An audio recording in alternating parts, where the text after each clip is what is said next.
ഇന്ന് നമ്മുടെ ഉണ്ണിയുടെ അമ്മൂൻ്റെയും കുഞ്ഞിൻ്റെ നൂലുകെട്ടായിരുന്നു. ഞങ്ങൾ അങ്ങോട്ട് പോവാണ്.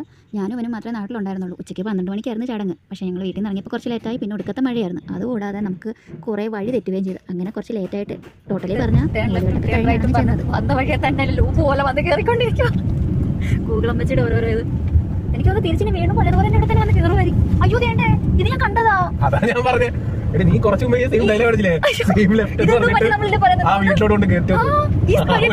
ഈ വഴി കൂടെ ഞങ്ങൾ കുറച്ച് മുന്നേ അല്ല പിന്നെ കുറെ നേരമായിട്ട് തെറ്റിക്കുമല്ലേ. അങ്ങനെ ഗൂഗിൾ അമ്മച്ചി കുറേ തവണ നമ്മളെ ചതിച്ച് വഴിയൊക്കെ തെറ്റിച്ച് പിന്നെ അവസാനം നമ്മൾ വഴിയൊക്കെ കണ്ടുപിടിച്ച് വീട്ടിലെത്തിയിട്ടുണ്ടായിരുന്നു. അപ്പോഴത്തേക്ക് നൂലുകെട്ട് ചടങ്ങെല്ലാം കഴിഞ്ഞിട്ടുണ്ടായിരുന്നു. പിന്നെ നമ്മൾ അവിടെ പോയി വാവേനെയൊക്കെ കണ്ടു, ഫോട്ടോയൊക്കെ എടുത്തു, ഉണ്ണിയോടും മുന്നോടൊക്കെ സംസാരിച്ചു. പിന്നെ നമ്മുടെ വാവയുടെ പേര് മിട്ടു എന്നാണ്, അതായത് നിയോഗ് പ്രവീൺ, വീട്ടിൽ വിളിക്കുന്ന പേരാണ് മിട്ടു. നല്ല ക്യൂട്ടായിട്ടുണ്ടായിരുന്നു. അവൻ നല്ലതായിട്ട് ഡ്രസ്സൊക്കെ ചെയ്തിരിക്കുകയായിരുന്നു, ഉറക്കമായിരുന്നു ആൾ. പിന്നെ ബബ്ലുവിനെ കണ്ടു. ബബ്ലുവായിട്ട് കുറേ നേരം ടൈമൊക്കെ സ്പെൻഡ് ചെയ്തു. ബബ്ലു എന്ന് പറയുന്ന അമ്മൂൻ്റെ ചേച്ചിയുടെ കുഞ്ഞാണ്, നല്ല ക്യൂട്ടാണ് കാണാൻ. പിന്നെ അവിടെ വേറൊരു വാവ ഉണ്ടായിരുന്നു, എനിക്ക് പിള്ളേരൊക്കെ ഭയങ്കര ഇഷ്ടമാണ്. പിന്നെ അവരുടെ കൂടെ കുറേ നേരമൊക്കെ സംസാരിച്ചിട്ട് പിന്നെ നമ്മൾ ഫുഡ് കഴിക്കാൻ പോയി. സദ്യയായിരുന്നു.